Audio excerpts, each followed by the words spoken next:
La fiction télé n'est pas morte, c'est tout le contraire. Par certains aspects, la distinction entre fiction télé et cinéma est parfois dénuée de substance, la seule différence subsistant bien sûr dans le mode de diffusion.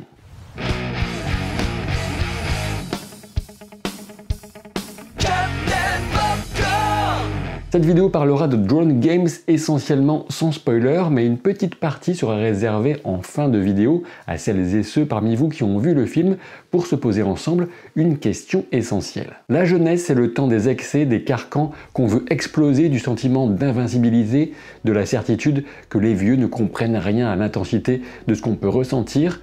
Enfin sinon, on peut aussi jouer à Pokémon et regarder des dessins animés, c'est pas grave non plus. La jeunesse peut aussi être synonyme de précarité, d'isolement et de détresse. Pour Tom, le seul exutoire est son drone FPV qui lui permet de visionner en direct les images de son bolide volant. Entre amour de vacances, fureur de vivre et Point Break, Drone Games devrait surprendre. Drone Games a remporté le prix du Festival de la fiction de La Rochelle.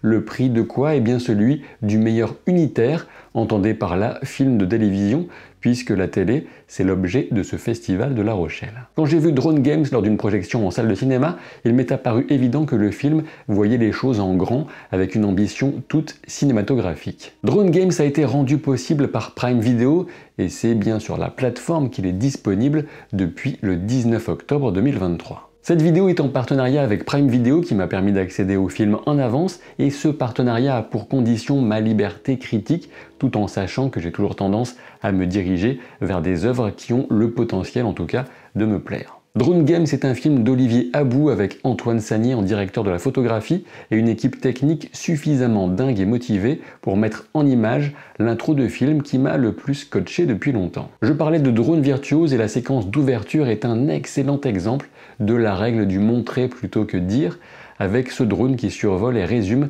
le petit monde de Tom en quelques minutes, tellement impressionnante qu'on en vient même à se demander où est la tricherie numérique. On retrouvera des séquences de drones fortes dans le reste du film, mais profitez bien de celle-ci qui me semble d'autant plus poétique qu'elle transcende des scènes quotidiennes ou banales par un point de vue aérien et virevoltant qui exprime pleinement toute l'aspiration du héros à une forme d'élévation. Tom a 17 ans, il vit dans un coin de France en bord de mer et travaille dans la station-service de son père, qu'on peut résumer avec tout le respect qu'on doit au personnage, comme un salopard à la dérive. La mère de Tom est souffrante, plongée dans une dépression dont on apprendra plus tard l'origine. En résumé, Tom est le parfait candidat pour saisir l'opportunité providentielle de vivre autre chose, ou même devrais-je dire de vivre quelque chose. S'en suivra une rencontre avec Jane, rencontre providentielle ou fatidique, je vous en laisserai juge. Le film reste relativement classique sur le fond avec cette séduction d'un mode de vie débridé et anarchique sur un jeune protagoniste à la vie monotone. On se doute bien que les choses vont finir par déraper, mais justement, on veut savoir comment et à quel point. Drone Games brille particulièrement par sa capacité à nous accrocher au destin de Tom et par les audacieux choix de réalisation et de photographie. Les séquences de drone par elles-mêmes sont d'une technicité qu'on a bien du mal à imaginer et rendent extrêmement bien à l'écran, mais justement le piège aurait été de sombrer dans une fadeur terne dès qu'on revient sur le plancher des vaches. Et on peut dire qu'Olivier Abou n'a pas froid aux yeux et va multiplier les changements de cadre, de format, d'exposition et même de support, il me semble. Pour exprimer l'élargissement de l'horizon de Tom, le film joue entre ce que je suppose à vue de nez être du 4/3 et du 16/9. Parfois on a même l'impression de voir un film sur pellicule tout droit sorti des années 80, en exagérant un peu, alors que la séquence d'après déborde de technicité actuelle. Entre autres moments de grâce psychédélique, le film retranscrit l'expérience de Tom sous acide, même si ces substances sont des saloperies nuisibles, on va pas se le cacher, il est rafraîchissant de voir un film qui ose le pari de rester sur le prisme de son personnage, sans forcément se sentir dans l'obligation immédiate de poser un discours moralisateur. Et puis surtout, cette séquence est une véritable expérience sensorielle pour le spectateur. Alors certes, j'ai évoqué une ambiance Point Break, mais Drone Games sait où son budget doit aller et l'histoire reste avant tout celle d'une jubilation post-adolescente débridée et potentiellement destructrice. Pour remporter ce pari, il faut une distribution qui vise juste, même quand il s'agit d'exprimer une forme de démesure. Pour ce faire, le film s'appuie sur Orlando Vautier, Angèle Metzger, Axel Grandberger et Camille Léon-Lucien pour donner corps à cet élan juvénile. On a de la présence, de la gaucherie, de l'alchimie. À quelques moments, il m'a semblé que les dialogues auraient pu tomber un peu plus justes et ne servaient pas pleinement les comédiens, mais dans l'ensemble, on a envie de savoir ce qui va arriver à ces personnages. Et puis j'ai aussi envie de citer, parmi tant d'autres, Grégoire Collin, qui est parfaitement détestable dans le rôle du père de Tom. Comme vous l'aurez compris avec les extraits de bande-annonce, les drones ne servent pas uniquement à faire des courses de dingue au beau milieu des gens venus remplir leur caddie en grands fans captifs de l'inflation. Non, ils servent aussi à mener des braquages. Lors des scènes de braquage, on s'amusera de l'approche que la bande a des grandes causes contre ces fléaux qui mènent potentiellement l'humanité à sa perte, tant il semble s'en contrefoutre par ailleurs dès qu'il n'en parle pas. Alors cette bande est-elle vraiment anarchiste ou juste un groupe de voleurs un peu technophiles qui enrobent ces actes violents d'une couche de sucre moralisateur contre des cibles qui n'ont souvent aucun lien personnel avec ces fameuses grandes causes évoquées? Drone Games joue toujours sur les lignes sans jamais donner de réponse prémâchée aux questions que vous vous poserez sur ces personnages, leurs actes et leur rapport à l'autorité. Et justement, le film échappe à une complète caricature des forces de l'ordre grâce à une gendarme qui conserve le sens de l'empathie et de la justice, tout en reprenant néanmoins l'inspiration d'une scène qui avait marqué la France en 2018, celle de ces lycéens qui avaient été mis à genoux par dizaines à la marge de simples contestations lycéennes. Impossible de ne pas parler d'élan amoureux quand on parle de jeunes libres qui veulent vivre pleinement. De ce point de vue, l'attraction et la fascination que Jane exerce sur Tom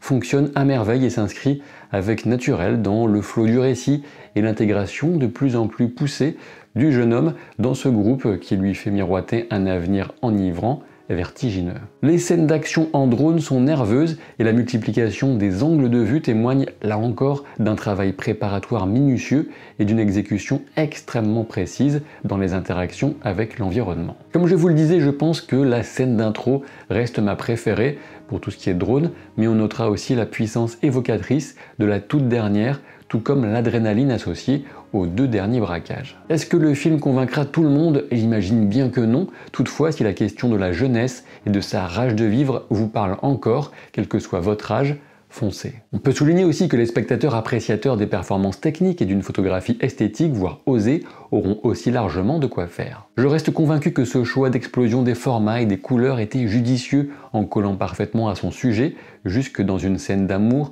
toute auréolée d'une fausse pudeur des plus sensuelles. Un vrai film de cinéma donc, même si vous le verrez à domicile sur Prime Video. Comme annoncé, je vais maintenant en venir à une question qui vous travaille peut-être, sans doute, déjà si vous avez vu le film et que je vous invite à revenir explorer dans cette vidéo quand ce sera fait. Attention, ici j'entre en territoire hostile, pas la peine de rentrer en furie, loin de moi l'idée de vous pousser à bout. Et oui, bienvenue dans le monde merveilleux des spoilers et des jeux de mots sur la filmographie du réalisateur et même son nom de famille. Il n'y a plus de respect. Sans déconner, je vais vraiment spoiler la fin du film maintenant, soyez prévenus. Donc, après avoir terminé Drone Games, je suppose que vous vous posez la même question que moi. Tom est-il mort ou vivant? La fin qu'on nous propose correspond-elle à une réalité ou uniquement au dernier moment fabriqué par son cerveau avant une mort figurée par le plongeon final de ce drone dans la lave du Stromboli? De mon point de vue, il fait peu de doute que la seconde option est la bonne.